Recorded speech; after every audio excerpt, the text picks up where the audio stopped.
चालू है। नमस्कार साथियों, राज कोचिंग में आप सबका स्वागत है। आपको हम जो है संविधान में, भारतीय संविधान में जो है भाग 15 तक आपको बताए थे।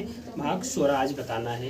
भाग 15 में हम आपको बताए थे इलेक्शन कमीशन से, निर्वाचन आयोग से 300 जो है 24 से लेकर 329 तक था, ठीक है। और निर्वाचन आयोग से एक क्वेश्चन हर समय बनता है, आपको इसको याद करना जरूरी है। निर्वाचन आयोग के विषय में बताए थे। आज आपको हम बताएंगे भाग 16। भाग 16 क्या है? भाग 16 है कुछ वर्गों के संबंध में विशेष आरक्षण। भाग 16 कुछ वर्गों के संबंध में विशेष आरक्षण। देखिए भाग 16 बड़ा इम्पोर्टेंट है। कह रहा है भाग 16 क्या है।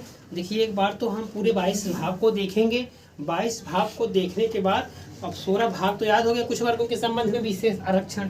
अब 16 भाग जो है यह अनुच्छेद कहाँ से कहाँ तक है। यह अनुच्छेद जो है अनुच्छेद 330 से लेके 342 तक, ठीक है। 330 से लेके 342 तक है। एक बार भाग पूरा क्लियर हुआ। भाग 16 क्या कहता है? कुछ वर्गों के संबंध में विशेष आरक्षण। क्लियर हो गया भाग ना। अब कहाँ से कहाँ प्रारंभ होता है, किस अनुच्छेद से किस अनुच्छेद तक चलता है? अनुच्छेद 330 से लेके कहाँ तक चलता है? 342 तक। आइए हम और आप देखते हैं अनुच्छेद 330 क्या कहता है, फिर 331 क्या कहता है। देखिए आइए अनुच्छेद 330 कहता है लोकसभा में एससी और एसटी जो है उनका आरक्षण है। क्या है? लोकसभा में लिख लीजिएगा इसे, लोकसभा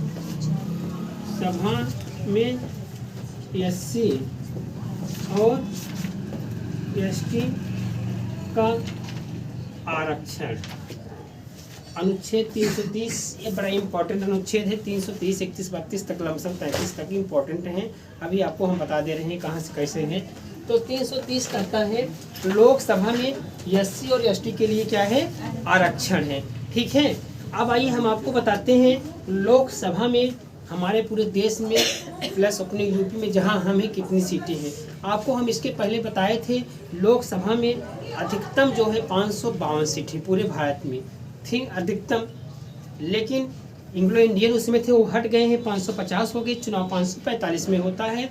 हम उत्तर प्रदेश में हैं तो हमारे उत्तर प्रदेश में लोकसभा पर जो कितनी सीटें हैं? 80 सीटें हैं, ठीक। तो आइए हम आपको बता रहे हैं लोकसभा में एससी और एसटी का आरक्षण है। अनुच्छेद 300 क्या कहता है? 330 लोकसभा में एससी और एसटी का आरक्षण। अब क्वेश्चन फिर ये बनता है कि एससीओ के लिए कितना सीट है और एसटी के लिए। तो देखिए एसटी के लिए, देखिए एससी की संख्या ज़्यादा है, एसटी की संख्या यानी जात, अनुसूचित जाति और अनुसूचित जनजाति। एससी का मतलब अनुसूचित जात और एसटी का मतलब अनुसूचित जनजात। अनुसूचित जातियों की संख्या ज़्यादा है तो उनका आरक्षण ज़्यादा होगा, और जनजातियों की संख्या कम है तो उनका सीट कुछ कम होगी। तो देखिए इसमें लोकसभा में एससी एसटी का आरक्षण, तो आप जान दीजिए एससी के लिए 84 सीट, ठीक। और एसटी के लिए 47 सीट, ठीक है। इनका आरक्षण है, यानी 84 सीटों पर एससी जो है लोकसभा में है और एसटी जो है कितने हैं? 47, ठीक है। ये है। आइए फिर आपको हम और आप देखते हैं अनुच्छेद तो 330 क्लियर हो गया। अब 331 क्या कहता है? अनुच्छेद 331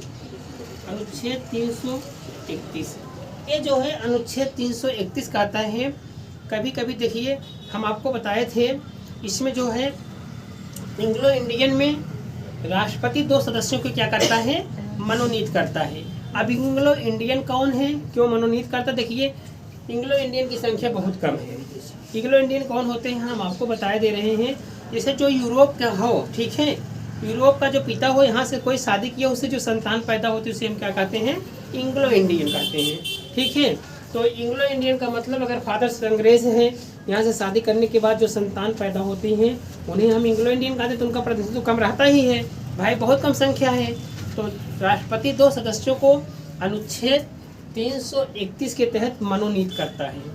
मनोनीत का मतलब उनका चुनाव नहीं होता है, उनको क्या करता है, मनोनीत करता है। जैसे राज्यसभा में राज्यपाल जो है 12 सदस्यों को क्या करता है, मनोनीत करता है। ठीक है, उसी हिसाब से जो है अनुच्छेद 331 के तहत राष्ट्रपति तो एंग्लो इंडियन को क्या करता था, मनोनीत करता था। लेकिन 104 संविधान संशोधन हुआ जो है इनको क्या कर दिया गया, एंग्लो इंडियन को क्या कर दिया गया, हटा दिया गया। इसीलिए हम बताते थे लोकसभा में अधिकतम 552 सीट थी, 50 हो गई है। ठीक है, वही तो क्या कौन हट गए, एंग्लो इंडियन। तो क्या है इसमें लिख जानते रहिएगा, एंग्लो इंडियन के लिए जो है 2 सदस्य राष्ट्रपति मनोनीत करता था। लेकिन अब क्या हो गया, लेकिन 104 संविधान संशोधन, 104वां संविधान संशोधन द्वारा क्या हो गया, हटा दिया गया। ठीक है,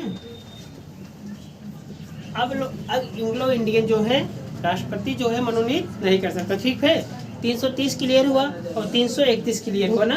अब आइए अनुच्छेद 332 बताते हैं, अनुच्छेद 332।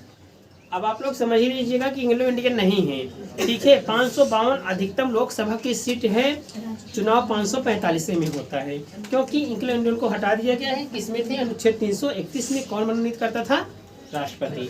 ठीक है, निर्वाचन और मनोनीत में अंतर होता है। निर्वाचन होता है, जनता चुनाव कराती है, जो जीतता होता है। मनोनीत का मतलब उसको मनोनीत जिसको समझते हैं अपने मन से रख लेते हैं। आइए अनुच्छेद 332, जैसे हम आपको बताए थे, ये बड़ा इंपॉर्टेंट दोनों है। 330 में आपको बताए थे कि लोकसभा में SC ST का आरक्षण, तो ठीक उसी हिसाब से हम कहाँ चले आएंगे, विधानसभा में आएंगे।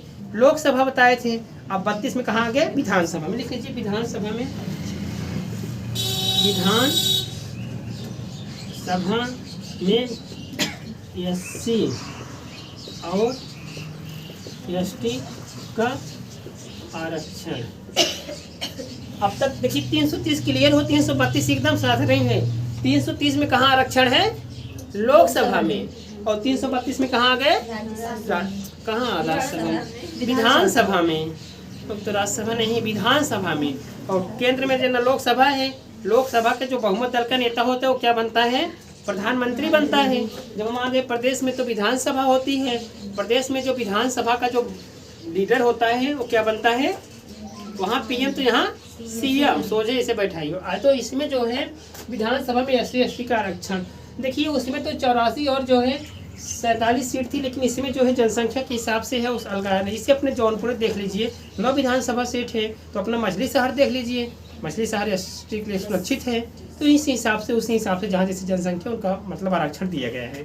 ठीक, 330 लोकसभा में आरक्षण, 332 विधानसभा में आरक्षण, 331 राष्ट्रपति मनोनीत करता था एंग्लो इंडियन के, बट अब वो नहीं है। अब उसी हिसाब से 333 आइए, अनुच्छेद 333।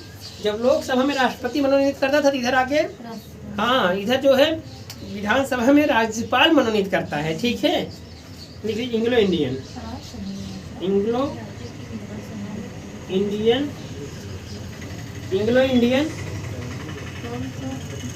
को जो है राज्यपाल क्या करता था, मनोनीत करता था। लेकिन अभी अभी क्या हो गया है, समाप्त हो गया है।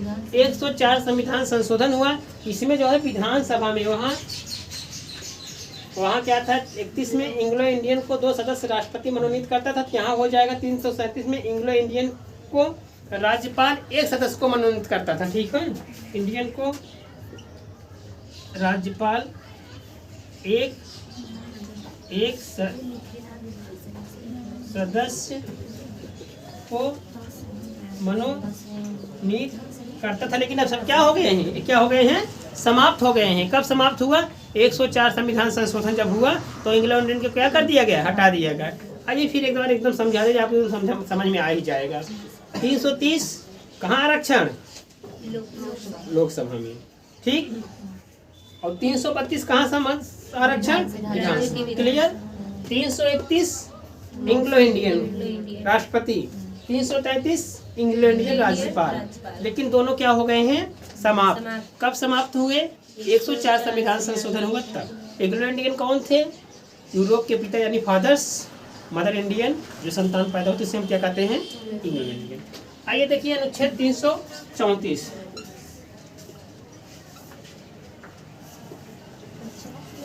अनुच्छेद 334 क्या कहता है, हाँ अनुच्छेद 334 कहता है स्थानों का आरक्षण से संबंधित है, ठीक है, स्थानों का आरक्षण से संबंधित। आइए अनुच्छेद 335 देखते हैं। अनुच्छेद 335 क्या कहता है, अनुच्छेद 335 कहता है इस सेवा में जो है, सेवा जो कर रहे हैं कर्मचारी उनको जो है पदों के लिए विशेष जो है आरक्षण से संबंधित है, ठीक है, दावे उनके पद दावे हैं, ठीक है। अनुच्छेद 335 कहता है जो सेवा कर रहे हैं सेवा कर्मी जो हैं इनके जो है पदों के लिए दावे हैं, ठीक है। 335 क्या कहता है,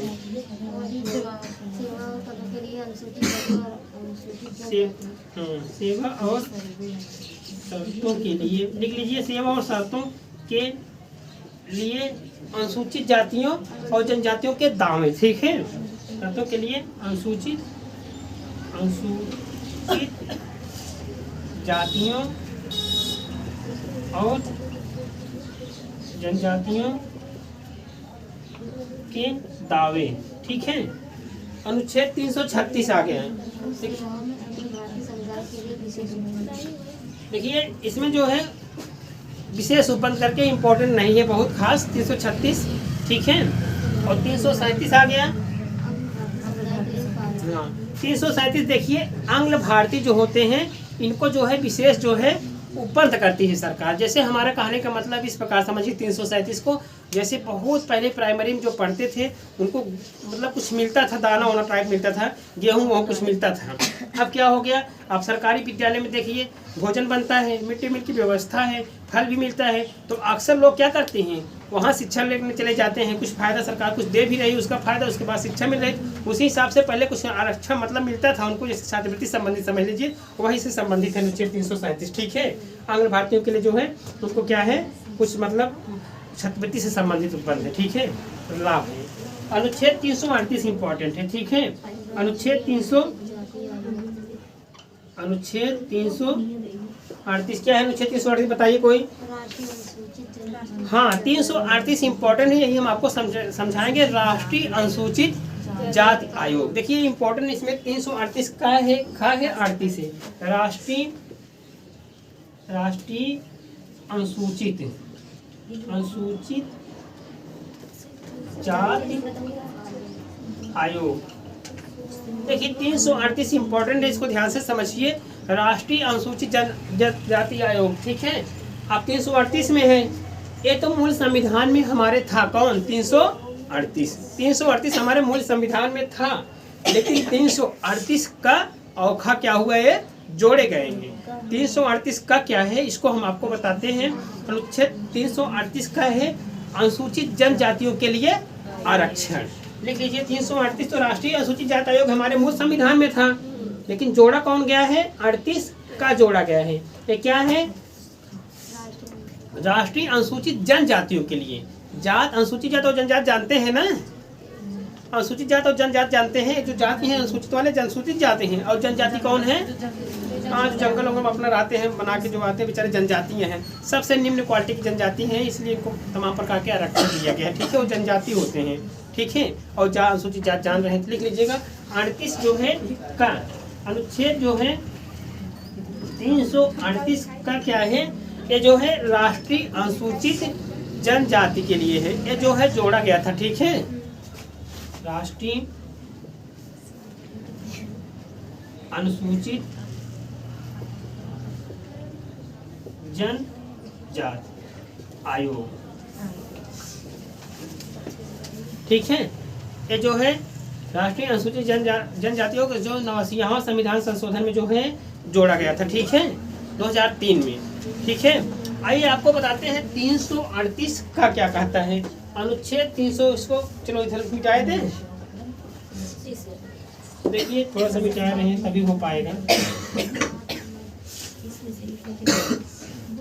अनुच्छेद 338 का आपको बताते हैं कि अनुसूचित जनजाति अब 338 खाया गया।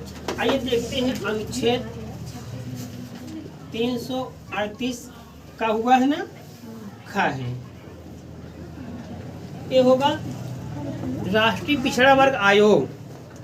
अनुच्छेद 338 क्या है? राष्ट्रीय पिछड़ा वर्ग आयोग है। हाँ, चलिए देखिए हम बता रहे हैं, राष्ट्रीय पिछड़ा वर्ग आयोग है। ठीक है, लिख लीजिएगा, राष्ट्रीय पिछड़ा वर्ग आयोग। थोड़ा सा इसमें समझिए, थोड़ा सा समझ लीजिए। हमने आपको बताया 338 का जोड़ा गया है और खा जोड़ा गया है। का क्या है?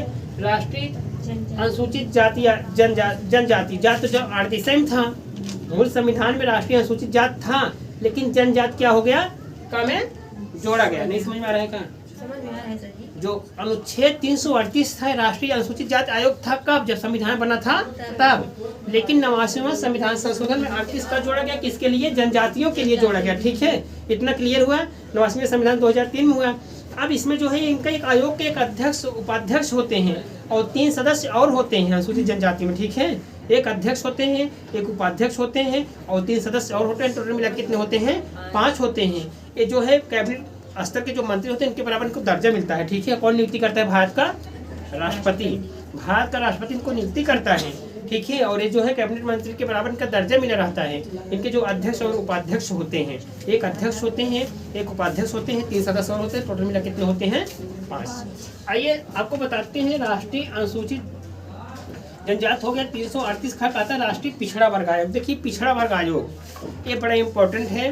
देखिए इसमें जो है पिछड़ा वर्ग आयोग जो है, इसको जो है 2009 से संविधान संशोधन 2003 में जोड़ा गया था। देखिए पिछड़ा वर्ग आयोग जो है, इसमें पिछड़े वर्गों के लिए जो है आरक्षण से संबंधित मुद्दा है। ठीक है, 338 जो है खामी।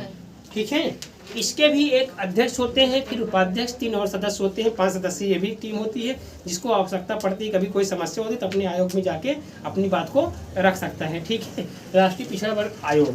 ठीक है, अब देखिए हुआ कब था? देखिए 1900, देखिए हाँ 102 संविधान संशोधन में हुआ था, लेकिन लागू हुआ 102 संविधान संशोधन में हुआ था, लेकिन 2018 में मतलब ये बन के हुआ। 1993 में पिछड़ा वर्ग आयोग जो है इसका गठन हुआ, जिसमें बीपी मंडल थे, बिंदेश्वरी प्रसाद मंडल करके था।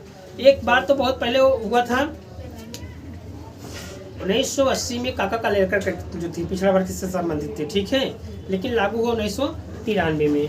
ठीक है, 102 संविधान संशोधन द्वारा हुआ, लेकिन तो है 2018 में लागू।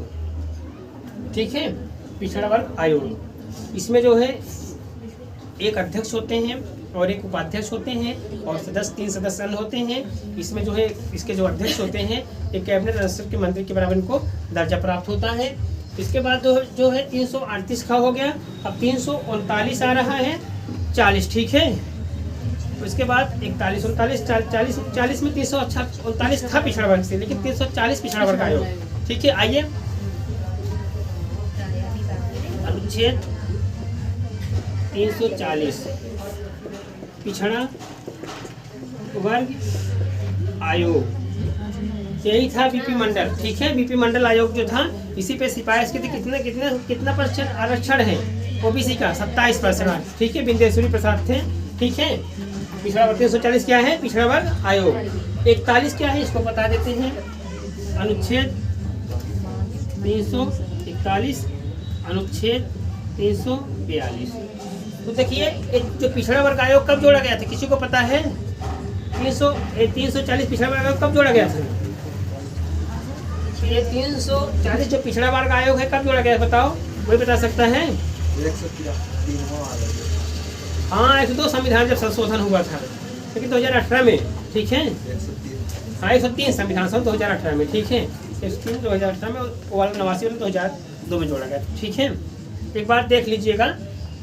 तो अनुच्छेद 341 में है जो है, इसमें जो है राष्ट्रपति डिक्लेयर करता है कौन सा अनुसूचित जाति है और कौन नहीं, अनुसूचित जातियों से संबंधित है। ठीक है, 143 लिख लीजिएगा।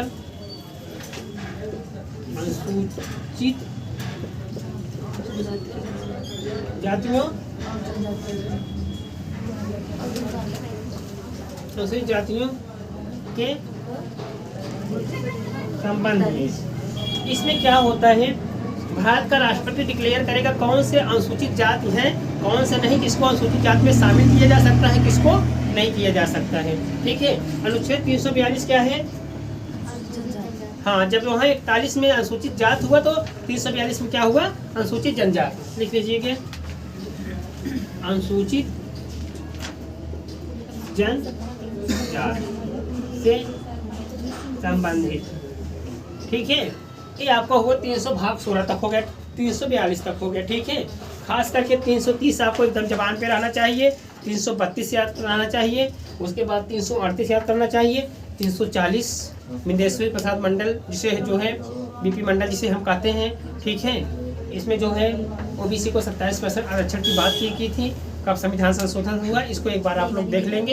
ये आपका होगा भाग 16। ठीक है, भाग 16 समाप्त हुआ। अब नेक्स्ट वीडियो में हम आपको बताएंगे भाग 17। भाग 17 राजभाषा से संबंधित है, उसके नेक्स्ट वीडियो में बताएंगे। तब तक के लिए नमस्कार।